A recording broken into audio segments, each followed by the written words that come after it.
Hello friends, സച്ചിൻ്റെ ചെമ്മൽ പോലെ ഇന്നത്തെ വിശേഷങ്ങളിലേക്ക് ഏവരും സ്വാഗതം ചെയ്യുന്നു. ഈ ചാനൽ ആദ്യമായിട്ട് കാണുന്ന ആരെങ്കിലും ലൈക്ക് ചെയ്ത് സബ്സ്ക്രൈബ് ചെയ്ത് കാണാൻ വേണ്ടി ഒരു കൂടി ഓർമ്മിച്ചുകൊണ്ട് വീട്ടിലേക്ക് കിടക്കാം.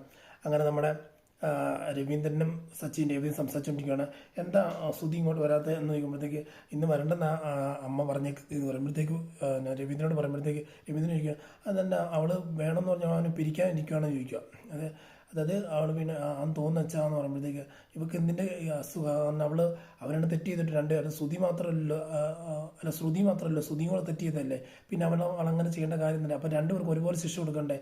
രണ്ടുപേർക്ക് ഒരുപോലെ ശിക്ഷ കൊടുക്കാതെ ഇവരിപ്പം ഭയങ്കര രീതിയിൽ എന്തൊക്കെ ചെയ്തുകൊണ്ടിരിക്കുകയാണല്ലോ എന്നുള്ള രീതിയിൽ രവീന്ദ്രൻ പറഞ്ഞുകൊണ്ടിരിക്കുകയാണ്. ആ സമയത്ത് ശരിയാച്ചാ, പക്ഷേ എന്താ ചെയ്യാൻ, അമ്മയുടെ ദേഷ്യം നടക്കുന്നില്ല. പക്ഷേ അമ്മ എപ്പോഴും അപ്പോൾ സച്ചി പറഞ്ഞു അമ്മ എപ്പോഴും ഹൈഡ് ചെയ്യുന്നത് സുധീനെയാണ്, സുധി നല്ല പിള്ളയാണെന്നൊക്കെ പറഞ്ഞുകൊണ്ടിരിക്കുകയാണെന്ന് പറയാം, മനസ്സിലാവുന്നുണ്ടെന്നൊക്കെ പറഞ്ഞ് രവീന്ദ്രൻ എഴുന്നേറ്റ് പോവുകയാണ്. നമ്മൾ സച്ചിൻ രവീന്ദ്രൻ സംസാരിച്ചുകൊണ്ടിരിക്കുകയാണ്. രണ്ടുപേരും ഒരുപോലെ തെറ്റ് ചെയ്തു, പക്ഷേ ശിക്ഷ മുഴുവൻ കൊടുക്കുന്നത് ശ്രുതിക്കും രക്ഷപ്പെടുത്തി വിടുന്ന അവന്. ഇപ്പോൾ ഇവർ രണ്ടുപേരും ഒന്നിച്ച് ചേർന്ന് കഴിഞ്ഞാൽ അമ്മയ്ക്ക് ശ്രുതിയെ നഷ്ടപ്പെട്ടു പോകുന്നുള്ള അമ്മയ്ക്കൊരു പേടിയുണ്ട്. അതുകൊണ്ടായിരിക്കും മിക്കവാറും രേവതി അമ്മ അവർ രണ്ടിനെ അകറ്റി വെക്കുന്നത്. മാത്രമല്ല ഈ കള്ളത്തരം പറഞ്ഞിട്ടല്ലേ നേരത്തെ, അത് കള്ളത്തരം കാണിച്ചിട്ടുണ്ടല്ലോ, അത് ശ്രുതി കള്ളത്തരം കാണിച്ചുകൊണ്ടാണല്ലോ ആ ദേഷ്യമെല്ലാം തീർത്തുകൊണ്ടിരിക്കും. ഇത്ര നാൾ ഇത്ര ഏറ്റവും വലിയ മരുമോൾ എന്നുള്ള രീതിയിൽ നിൽക്കുമല്ലോ. മാത്രമല്ല എല്ലാവരുടെ മുമ്പേ നല്ല രീതിയിൽ പൊക്കി പിടിച്ചു എന്നുള്ളതാണ്. ആ അമ്മേനെയാണ് ഇല്ലാതാക്കി കളഞ്ഞ്, അതായത് രേവതി പറയാം ആ അമ്മേനെയാണ് ഇല്ലാതാക്കി കളഞ്ഞ്. അപ്പോൾ എല്ലാവരും മുമ്പ് അമ്മ നാണം കെട്ട് നിൽക്കുന്ന ഒരവസ്ഥ ഉള്ളതുകൊണ്ട് മാത്രമാണ് ഇപ്പോൾ അമ്മയ്ക്ക് അവളോട് ദേഷ്യം എന്നുള്ള രീതിയിൽ പറയണം. അത് കഴിഞ്ഞ് കുറച്ച് നേരം കഴിയുമ്പോൾ അടുത്ത സീൻ കാണിക്കുന്നത് ശ്രുതി കഴിച്ചുകൊണ്ടിരിക്കുകയാണ്. ആ റൂമിൽ ചെന്നിട്ട് ശ്രുതി നമുക്ക് ഇനി ഒരു ദോഷം കൂടെ തരട്ടെ ചോദിക്കുമ്പോഴത്തേക്ക് വേണ്ട രേവതി മതി എന്ന് പറയും. എന്നിട്ട് ശരിയെന്ന് പറഞ്ഞ് തിരിച്ച് പോകാൻ നിൽക്കുമ്പോഴത്തേക്ക് രേവതി എന്ന് പറയുന്നത് അതിൻ്റെ ശ്രുതി നിനക്കിപ്പോൾ സമാധാനം ചോദിക്കുക. എനിക്കിന് സമാധാനം അല്ല, നീ പറഞ്ഞില്ലേ, അല്ല എനിക്കും ശ്രുതിക്കും ഇവിടെ വഴക്ക് കേൾക്കുന്നുണ്ട്, പിന്നെ എനിക്ക് അടി കൊണ്ടിട്ടുണ്ട്, നിനക്ക് ഇതുവരെയായിട്ട് അടിയൊന്നും കൊണ്ടിട്ടില്ലല്ലോ, നീ വഴക്ക് മാത്രമല്ലേ കേട്ടുള്ളൂ. പക്ഷേ അങ്ങനെ നിൽക്കുമ്പോഴത്തേക്ക് എനിക്കിങ്ങനെ സംഭവിക്കണം എന്നൊക്കെ നിങ്ങൾ ആഗ്രഹിക്കുന്നുണ്ടല്ലോ എനിക്ക് ബ്രദറെ, നീ ആവശ്യമില്ലാതെ പറയരുത്. കാരണം നീ അങ്ങനെ ചിന്തിക്കുന്നൊരു മൈൻഡുള്ള ആളല്ല ഞാൻ, അത് നീ മനസ്സിലാക്കണം ശ്രുതി. മാത്രമല്ല നീ കഴിക്കാണ്ടിരിക്കുന്നത് കൊണ്ട് ഞാൻ വന്ന് നിന്നെ ഒന്ന് രക്ഷപ്പെടുത്തി, അത് നിന്നെ കഴിക്കാണ്ടിരുന്നുകൊണ്ട് നിനക്കൊന്ന് ആഹാരം കൊണ്ട് തരാമല്ലോ എന്നോർത്ത് വന്നതാണ്. നീ അപ്പോഴത്തേക്ക് നിനക്കിനി പച്ചവെള്ളം ഞാൻ തരത്തില്ല. കാരണം ഞാൻ നിൻ്റെ ജീവിതത്തിൽ നിനക്ക് അതപ്പം അപ്പോഴത്തേക്ക് ശ്രുതിയുടെ മുഖമൊക്കെ വല്ലാണ്ടായി പോകുന്നുണ്ട്. കാരണം ഈ വീട്ടിലുള്ള എല്ലാവരും കുറ്റപ്പെടുന്നുണ്ട്, ഇല്ലാതാക്കുന്നുണ്ടല്ലോ. കാരണം തെറ്റ് ചെയ്ത് നിങ്ങൾ ചെയ്തിട്ട് അതിലിപ്പം ഞാൻ നിങ്ങളെ സഹതാപിച്ച് ഒന്ന് ഫുഡ് കൊണ്ട് വന്നപ്പോഴത്തേക്ക് നീ എന്നെ പറയുന്നത് കാരണം നിൻ്റെ നന്മ കാണാൻ ആഗ്രഹിക്കാതെ നിൻ്റെ തിന്മ കാണാൻ ആഗ്രഹിക്കുന്ന വ്യക്തിയാണെന്നാണ് നീ വിചാരിക്കുന്നത്. അപ്പം അങ്ങനെ ഉണ്ടെങ്കിൽ ഒരു കാര്യം, ഇനി മേല നിനക്ക് വേണ്ടി ഒരു കാര്യം കൂടി ഞാൻ ചെയ്തു തരത്തില്ല. ഇനി ഈ തിന്ന പ്ലേറ്റും പോയി കഴുകി മര്യാദയ്ക്ക് വെച്ചോണം. എന്നെ ഇനി വിളിക്കുകയും ചെയ്ത് നിൻ്റെ കാര്യത്തിൽ ഇനി ഞാൻ ഇടപെടാൻ പറ്റത്തില്ല എന്നുള്ള രീതിയിൽ ശ്രുതി പറയുന്നുണ്ട്. അങ്ങനെ രേവതി പറഞ്ഞ് നിർത്തുകയാണ്. അപ്പം അടുത്ത സീൻ കാണിക്കുമ്പോഴത്തേക്കും നമ്മുടെ ദേവുവിൻ്റെ വീട്ടിലേക്കാണ്, അതായത് രേവതിയുടെ വീട്ടിലാണ് ദേവുവിന്. അപ്പോൾ അമ്മയും രേവതിയും ശരത്തും കൂടെ സംസാരിച്ചുകൊണ്ടിരിക്കുമ്പോൾ പറയും അമ്മ ഇങ്ങനെയൊക്കെ കാര്യങ്ങൾ അവിടെ നടന്നതെന്ന് പറയുമ്പോഴത്തേക്ക് പറയും അങ്ങനെയൊക്കെ നടന്നല്ലേ, അത് ഭയങ്കര കഷ്ടമായിപ്പോയി എന്ന് പറയാം. എന്നാലും ഒരു കാര്യം മനസ്സിലായി മോളെ, കാരണം ദൈവം ഉണ്ടെന്ന് മനസ്സിലായി, ദൈവം കള്ളത്തരം കാണിക്കുന്നവരുടെ മധ്യ ദൈവം പ്രവർത്തിക്കുമെന്ന് മനസ്സിലായി. അല്ലെങ്കിൽ അവൾ ആ കാണിച്ചതുകൊണ്ട് ആദ്യം പറയുമ്പോൾ നീ തെറ്റ് ചെയ്തുകൊണ്ടിരിക്കും, നീ ചെയ്യാത്ത തെറ്റിന് നിന്നെ കുറ്റപ്പെടുത്തി നിന്നെ ഇല്ലാതാക്കാൻ വേണ്ടി ആ വീട്ടിൽ നിന്ന് ഓടിക്കാൻ വേണ്ടി അവൾ വരെ ശ്രമിച്ചല്ലേ എന്ന് പറയുമ്പോഴത്തേക്ക് അതേ അമ്മ ശരിയാണ്. ശരത്ത് ചോദിക്കുന്നുണ്ട് ചേച്ചി എന്നാൽ പിന്നെ അവിടുന്ന് വീഡിയോ ഒന്ന് എടുത്തിരുന്നു അവിടെ പോടാ എന്നതിൻ്റെ ആവശ്യമില്ലെന്ന് പറയാം. അപ്പം അവളെ ഒരുപാട് അടിക്കുന്ന കാര്യത്തിൽ അടിച്ചെന്ന് പറയുമ്പോഴത്തേക്ക് അങ്ങനെ എന്നാൽ പിന്നെ അതങ്ങനെ ചെയ്യാൻ പറ്റത്തില്ല മോനെ എന്ന് പറയുകയാണ് ചേച്ചി. പിന്നെ വേറൊരു കാര്യമുണ്ട്, ഈ ശ്രുതി ചേച്ചി എന്ന് പറയുമ്പോഴത്തേക്ക് അവർ ഭയങ്കര ഒരു ഫ്രോഡാണെന്ന് തോന്നുന്നു പറയുമ്പോഴത്തേക്ക് അതന്നെ നീ അങ്ങനെ പറയാൻ കാര്യം. ഈ ശ്രുതി ചേച്ചി ഞാനവിടെ ആൻറ്റിയുടെ അവിടെ നിൽക്കുമ്പോൾ ആൻറ്റിയുടെ അടുത്ത് പല പ്രാവശ്യം പല ഇടപാടുമായിട്ട് വന്നിട്ടുണ്ട്, കാശിൻ്റെ കാര്യത്തിൽ പല ഇടപാടുമായിട്ട് വന്നിട്ടുണ്ട്, അതെനിക്ക് നന്നായിട്ട് അറിയാം. അതുകൊണ്ട് യാതൊരു രീതിയിലും ആ ചേച്ചിനെ വിശ്വസിക്കാൻ പാടില്ലെന്ന് പറയുമ്പോഴത്തേക്ക് ഞെട്ടുക, അതായത് രേവതിയും അമ്മയും ഞെട്ടുക. ശ്രുതി ഈ ആൻ്റണി ഒരു ഗുണ്ടല്ലേ, അപ്പോൾ എന്താ ഇടപാട് എന്ന് പറയുമ്പോഴത്തേക്ക് ആൻ്റണിയിൽ തന്നെ ഇടപാട്, ക്യാഷ് മേടിക്കുക ക്യാഷ് കൊടുക്കുക അങ്ങനെയുള്ള പരിപാടിയൊക്കെ ആയിരിക്കും എന്നൊക്കെ പറയുന്നു. ആണോ ശരി ഇത് നോക്കാമെന്ന് പറഞ്ഞു. അത് കഴിഞ്ഞ് പിന്നെ അടുത്ത സീൻ കാണിക്കുന്ന പറയുമ്പോഴത്തേക്ക് നമ്മുടെ ശ്രുതി വരികയാണ്. ശ്രുതി വന്നിട്ട് ശ്രുതി കഥ തുറക്കും, കഥ തുറക്കുന്ന കുറേ തട്ടിട്ട് തുറക്കുന്നില്ല. പിന്നെയും തട്ടിക്കൊണ്ടോ ഞാൻ തട്ടിക്കൊണ്ടു ഒറ്റയ്ക്ക് വിളിക്കുകയാണ്. അപ്പം കേൾക്കാത്തതുകൊണ്ട് ചന്ദ്രമതി വിളിക്കുന്നുണ്ട്. എന്നാ നീ എന്താ കാണിക്കുന്നത് പറയുമ്പോഴത്തേക്ക് പറയാം, അല്ല അമ്മ ഞാൻ ഫ്രഷപ്പ് ആകാൻ വേണ്ടി വന്നു, പക്ഷേ ശ്രുതി വാതിൽ തുറക്കുന്നില്ല, നമുക്ക് വല്ല ഫ്രസ്ട്രേഷൻ ഉണ്ടെന്ന് തോന്നുന്നു, നമുക്ക് എന്തോ ടെൻഷൻ ഉണ്ടെന്ന് തോന്നുന്നു, അമ്മ എന്ന് വിളിച്ചമ്മ എന്ന് പറയുമ്പോഴത്തേക്ക് മാറുന്നു പിന്നെ വിളിക്കും. അപ്പോൾ എല്ലാവരും വരും, അത് സച്ചിൻ രേവതി എല്ലാം വരിക. അവിടെ വന്ന് കഴിയുമ്പോഴത്തേക്ക് നോക്കുമ്പോഴത്തേക്ക് ഇവള് കഥ തുറക്കുന്നില്ല. കുറച്ച് നേരം കൊണ്ട് തട്ടി കഴിയുമ്പോൾ കഥ തുറന്നിട്ടാണ്, നീ എവിടെ കാണിത്തരാം, നീ എന്താണ് ഈ ചെയ്തുകൊണ്ടിരിക്കുന്നത്, കാരണം നിനക്ക് കഥ തുറക്കാറില്ല ചോദിക്കുമ്പോഴത്തേക്ക് അമ്മേ ഭയങ്കര ക്ഷീണമാണ്, ഇന്നലൊക്കെ ഭയങ്കര ക്ഷീണം, രാത്രിത്തെ ലേറ്റായിട്ട് കിടന്ന്, അതുകൊണ്ട് ഞാൻ ഇപ്പോൾ എഴുന്നേറ്റ് വന്നോളൂ എന്ന് പറയുമ്പോഴത്തേക്ക് ശരി ഉടനെ എന്ന് പറയുമ്പോൾ ശ്രുതിയോട് പറയും, ശ്രുതി നീ പെട്ടെന്ന് ഫ്രഷപ്പായിട്ട് പെട്ടെന്ന് വന്നേക്കണം എന്ന് പറയുമ്പോഴത്തേക്ക് ജോലിക്ക് പെട്ടെന്ന് പോകണം എന്ന് പറയും. ശരിയമ്മയെന്ന് പറയും. ഇതെല്ലാം മടിച്ച് നിൽക്കുന്നതായിരുന്നു ശ്രുതിയെല്ലാം മടിച്ച് നിൽക്കുന്നത്. കാരണം ഒരുമിച്ച് ചേരരുത്, അതിനുവേണ്ടി ചന്ദ്രമതി കാണിക്കുന്ന എല്ലാത്തിനും വേണ്ടി നോക്കിക്കൊണ്ട് നിൽക്കുകയാണ്.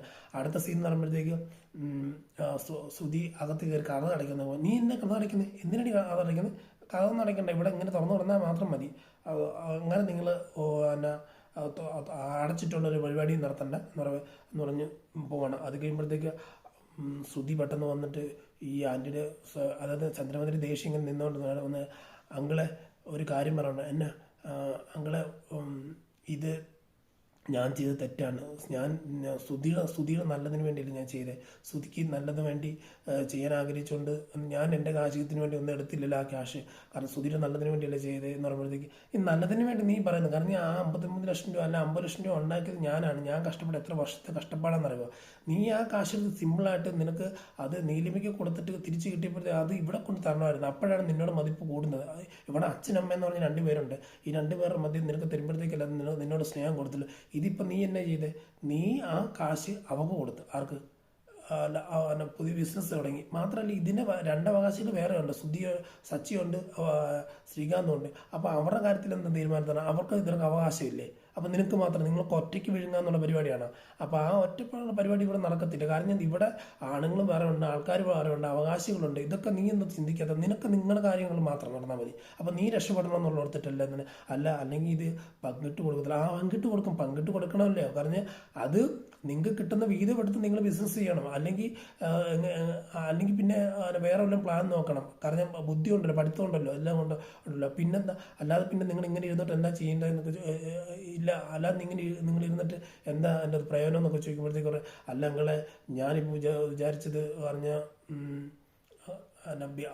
എന്നാ ശ്രുതിയുടെ പ്ലാൻ അനുസരിച്ചുള്ള ഒരു ബിസിനസ് ചെയ്യണം, ഇത്ര ഫണ്ട് വേണം, അതുകൊണ്ട് അങ്ങനെ ചെയ്ത് എന്നാ പ്ലാൻ ആണെന്നില്ല, അതിന് ബദലായിട്ട് വേറെ എന്തെങ്കിലും മാർഗങ്ങൾ കാണും. ഞങ്ങൾ ഈ ക്യാഷ് തരാതിരിക്കത്തൊന്നുമില്ല, പക്ഷെ ഇവിടെ കൊണ്ടുതരാം. ചന്ദ്രമതിക്ക് നിന്നോടുള്ള ദേഷ്യമില്ല, എന്താണ് നീ ചെയ്ത തെറ്റാണ്, തെറ്റെന്ന് പറഞ്ഞാൽ ചെയ്ത തെറ്റാണ് എന്ന് പറഞ്ഞുകൊണ്ടിരിക്കുമ്പോഴത്തെ ചന്ദ്രമതി ഓടി വന്നിട്ട് നീ എന്നെ ഇവിടെ ഇറങ്ങടെ ഇവിടെ എൻ്റെ റൂമിൽ നിന്ന് ഇറങ്ങുക, ഈ റൂമിൽ നിന്ന് ഇറങ്ങുക. കാരണം അല്ല അങ്കിളിനോട് സംസാരിച്ചില്ല, നീ അങ്കിളോട് സംസാരിക്കേണ്ട, കാരണം എന്താ കാരണം നീ എന്നാ രവിയേട്ടൻ്റെ മനസ്സ് മാറ്റാൻ നോക്കുക, ഇവിടെ നിൽക്കണം, നീ പൊക്കെ ഇറങ്ങടി എന്ന് പറയും.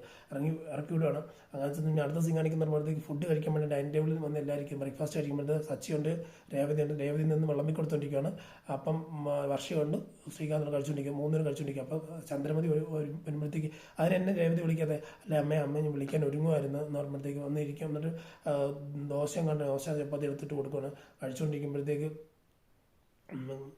ശ്രുതി അങ്ങോട്ട് വരും. ശ്രുതി വന്നപ്പോഴത്തെ കഴിക്കല്ല എന്ന് പറഞ്ഞു വെച്ചപ്പോഴത്തേക്ക് നീ ഇരിക്കടാ എന്ന് പറയുമ്പോഴത്തേക്ക് ചന്ദ്രൻ ഇരിക്കുക. ഉടനെ നമ്മുടെ ശ്രുതി ഇരിക്കാൻ പോകുമ്പോഴത്തേക്ക് നീ ഇവിടെ പോന്ന്, നീ ഇവിടെ നിൽക്കുക, നീ ഇപ്പം പിന്നെ കഴിച്ചാൽ മതി എന്ന് പറയുമ്പോഴത്തേക്ക് എല്ലാവരും കഴിച്ചാൽ മതി. അമ്മയെ അവൾക്ക് വിശക്കുന്നുണ്ടല്ലോ, എല്ലാവരും ഇവിടെ രേവതി നിൽപ്പുണ്ടല്ലോ, അവൾക്കും വിശക്കുന്നുണ്ട്, അവിടെ നിൽക്കുക എന്നൊക്കെ പറഞ്ഞ് നീ ഇപ്പം കഴിക്കണമെന്ന് പറഞ്ഞു. അങ്ങനെ പറഞ്ഞ് ഇങ്ങനെ നിർത്തുമ്പോഴത്തേക്ക് സച്ചി പറയുന്നുണ്ട്, അതായത് ഒരു കുഞ്ഞിൻ്റെ അടുത്ത് ബാറ്ററി ഇട്ട് പാവ കൊടുത്തു കഴിയുമ്പോഴത്തേക്ക് കുറേ നാൾ ആദ്യം ഭയങ്കര കളിയായിരിക്കും, ഭയങ്കര കളി കളിച്ച് ഭയങ്കര ലാളനയും കാര്യങ്ങളൊക്കെ ആയിരിക്കും. കുറച്ച് കഴിയുമ്പോഴത്തേക്ക് ശരിക്കും ആ ഇത് എന്താ പറയുക, ആ ലാളന മാറിയിട്ട് പെട്ടെന്ന് എന്നാ ചെയ്യും, ബാറ്ററി തീർന്നു കഴിയുമ്പോഴത്തേക്ക് എടുത്ത് തൂരെ എറിയും. ആ ഒരു അവസ്ഥയാന്ന് പറയുമ്പോഴത്തേക്ക് ഇതേ ഉടനെ ശ്രുതി പെട്ടെന്ന് പറയാണ് ഇതേ ഇത് എന്നെയും ശ്രുതി ഉദ്ദേശിച്ചാണ് നീ പറഞ്ഞത്, ഇതെന്നെ ഇൻഡയറക്റ്റ് ആയിട്ട് പറയുന്നത് ഇവിടത്തേക്ക്. പക്ഷെ പറയാം ഇൻഡയറക്റ്റ് ആയിട്ടൊന്നുമില്ല, ഡയറക്റ്റ് ആയിട്ട് തന്നെ പറഞ്ഞേ. അത് ചേട്ടൻ അല്ല ശ്രുതി ചേച്ചീനെ അത്ര രീതിയിൽ ആൻറ്റി കൊണ്ട് നടന്ന് ഇപ്പം ആൻറ്റി അതിനെ വലിച്ച് അറിഞ്ഞുകൊണ്ടിരിക്കുക, അതിലിപ്പോൾ എൻ്റെ തെറ്റിരിക്കുന്നത് എന്നുള്ള രീതി ചോദിക്കൊണ്ടിരിക്കുക. അവിടെ ശ്രീകാന്ത് പറയും പക്ഷെ നീ മിണ്ടാതിരിക്കുക, അവരെന്തെങ്കിലും കാണിച്ചിട്ടെ എന്നുള്ള രീതി പറയണത്. അപ്പം എടാ ശ്രീകാന്ത് വർഷിപ്പ് പറഞ്ഞതിൽ ഇപ്പം എന്താ തെറ്റിരിക്കുന്നത്, അങ്ങനെ തന്നെ ഇവിടുത്തെ അവസ്ഥ എന്നൊക്കെ പറയുമ്പോഴത്തേക്ക് പറയുക ഉടനെ അതിപ്പം അപ്പോൾ എല്ലാവരും ചേർന്ന് ഞങ്ങളെ തന്നെ കുറ്റപ്പെടുത്തുന്ന നിങ്ങൾക്ക് ഇതെല്ലാം ആവശ്യം പറയുമ്പോഴത്തേക്ക് രേവതി പറയുക ഇതിനൊക്കെ കുറ്റക്കാരൻ ഞങ്ങളാണെന്നാണ് നിങ്ങൾ പറയുന്നത്. അപ്പം അതായത് ഞാനും സച്ചിയേട്ടനാണെന്ന് പറയാം. അതെ രേവതി നമ്മളുണ്ടോന്ന് അവർ പറയുന്നതെന്ന് പറഞ്ഞ് നിങ്ങൾ കാശ് കെട്ടെടുത്തിട്ട് നിങ്ങൾ കൊണ്ട് ഒളിപ്പിച്ചിട്ട് അതിന് ഇപ്പം പറഞ്ഞത് പോലെ അനുഭവിച്ചുകൊണ്ടിരിക്കുമ്പോൾ അതിന് തെറ്റുകാരൻ ഞങ്ങളാണെന്ന് പറഞ്ഞിട്ട് ആവശ്യമില്ലാതെ പറയുന്നത് പറയുമ്പോഴത്തേക്ക് പറയുക ചന്ദ്രമതി പറയുക ഇതില്ലാതെ തെറ്റുകാരൻ ഇവർ തന്നെയാണ്. ഹർഷയും രേവതിയും പറഞ്ഞ കറക്റ്റുകാർ അവർ തന്നെ തെറ്റുകാർ എന്നുള്ള രീതിയിൽ പറയുകയാണ്. അത് കഴിഞ്ഞപ്പോഴത്തേക്ക് ശ്രുതി പറയുകയാണ് ഇനി ഞാൻ ഈ വീട്ടിൽ നിന്നൊന്നും കഴിക്കത്തില്ലെന്ന് പറയുമ്പോഴത്തേക്കും കഴിക്കണ്ടെന്ന് പറഞ്ഞ് ചന്ദ്രമതി പറയുന്നുണ്ട്. അതുപോലെ സച്ചി പറയാം ഇവിടെ നിന്നും കഴിക്കുന്നിടത്ത് നേരെ പോയി ഹോട്ടൽ നല്ല കയറ്റും എന്നുള്ള രീതിയിൽ പറഞ്ഞു വെക്കുന്നുണ്ട്. അപ്പോൾ പിന്നെ സച്ചി നമ്മുടെ ശ്രുതി അവിടെ നിന്ന് ഇറങ്ങിയിട്ട് മാറിപ്പോയിട്ടുണ്ട്. ഇതിങ്ങനെ വിട്ടാൽ ശരിയത്തില്ല, ആൻറ്റിയുടെ ദേഷ്യം എങ്ങനെയും കുറയ്ക്കണം, ഇതിന് പറ്റിയാണ് മാമാൻ്റെ എന്ന് പറയുമ്പോഴത്തേക്ക് നേരെ ബാമയെടുത്താണ് പോകുന്നത് അടുത്ത പരിപാടി. നേരെ ബാമയടുത്ത് പോയിട്ട് ഭയങ്കര ബാമ അകത്തുനിന്ന് വരുമ്പോഴത്തേക്ക് ഡൈനിങ് ടേബിൾ ഇരുന്നിട്ട് അകത്ത് വരുമ്പോഴത്തേക്ക് ആൻറ്റി പ്രശ്നം ആൻറ്റി, ഒരു രക്ഷയില്ല ആൻറ്റി, എനിക്ക് അവിടെ നിൽക്കാൻ പറ്റുന്നില്ല ആൻറ്റി, സഹിക്കുന്നതിലപ്പുറം എങ്ങനെയും എന്നെ രക്ഷപ്പെടുത്താൻ ആൻറ്റി എന്ന് പറയുമ്പോഴത്തേക്ക് എനിക്ക് ഫുഡൊന്നും ഞാൻ കഴിച്ചിട്ടില്ല ആൻറ്റി എന്ന് പറയുമ്പോൾ ഓൾ ഈ ഫുഡ് കഴിക്കും നീ ഫുഡ് കഴിക്കാണ്ടിരിക്കുന്ന എന്തിനാന്ന് പറയാം. ഇല്ല ആൻറ്റി എനിക്ക് വേണ്ട ആൻറ്റി, കാരണം അതുപോലെ വിഷയങ്ങൾ അവിടെ നടന്നുകൊണ്ടിരിക്കുക, എനിക്ക് എങ്ങനെയും ഒന്നും എന്നെ ഒന്ന് രക്ഷപ്പെടുത്താൻ ആൻറ്റി എന്ന് പറയുമ്പോഴത്തേക്ക് അത് എങ്ങനെ രക്ഷപ്പെടുത്താനാ, ഒരു കാര്യം ചെയ്യും നീ ഫുഡ് കഴിക്കാം മോളെ. എൻ്റെ മക്കൾ അതായത് എൻ്റെ മരുമോളെ വിളിച്ചുകൊണ്ട് പോയപ്പോൾ ഞാൻ ഒറ്റയ്ക്കായിരുന്നില്ല, അന്ന് ഞാൻ ഫുഡ് കഴിക്കാണ്ടിരുന്നില്ലല്ലോ, അന്ന് ഞാൻ ഫുഡ് കഴിച്ച്, നീ ഫുഡ് കഴിക്കുക, ഒരു കാര്യത്തിലും പേടിക്കണ്ട, നീ ഫുഡ് കഴിക്കും മോളെ എന്നൊക്കെ പറഞ്ഞ് ഇല്ല ആൻറ്റി എങ്ങനെയും രക്ഷപ്പെടുത്തിയേ പറ്റൂ ആൻറ്റി, ഒരു കാര്യം ചെയ്യും എങ്ങനെയായാലും ചന്ദ്രമതി ആൻറ്റിയോട് സംസാരിച്ച് ഇത് മാറ്റിത്താന്ന് പറയുമ്പോഴത്തേക്ക് നീ പേടിക്കേണ്ട മോളെ, ഞാൻ മാറ്റിത്തരാം, കാരണം നിൻ്റെ ജീവിതം ഇങ്ങനെ പോകാൻ ഞാൻ അനുവദിക്കത്തില്ല, ഞാൻ കൊടുത്ത മരുമോളല്ലേ നീ, അപ്പോൾ നിൻ്റെ ജീവിതം ഇങ്ങനെ പോകാൻ അനുവദിക്കത്തില്ല, ഞാൻ എങ്ങനെ രക്ഷപ്പെടുത്താം, നീ കുഴപ്പമില്ല നീ ഫുഡ് കഴിക്കുന്ന പറയുമ്പോഴത്തേക്ക് ഇല്ല ആൻറ്റി ഞാൻ ഫുഡ് കഴിക്കുന്നില്ല, എങ്ങനെയും ഇത് സോൾവ് ആക്കണം എന്ന് പറയുമ്പോഴത്തേക്ക് സോൾവ് ആക്കാം, ഞാൻ ചന്ദ്രമതി സംസാരിക്കട്ടെ, അടുത്ത ദിവസം സംസാരിക്കട്ടെ എന്നൊക്കെ പറഞ്ഞ് നിർത്തുന്ന ഒരു സീനാണ് നമ്മൾ അവസാനം കാണുന്നത്. ബാക്കിയുള്ള ഇത് നമ്മൾ വൈകിട്ട് 7 മണി ആകുമ്പോഴത്തേക്കും ഇതിൻ്റെ അകത്ത് നാളത്തെ വിശേഷം ഇടുന്നുണ്ട്. അപ്പം എല്ലാവരും ഒന്ന് കാണണം എന്ന് പറഞ്ഞുകൊണ്ട് ഇന്നത്തെ വീഡിയോയിൽ നിന്ന് വിട പറയുന്നു. Signing off. Thank you.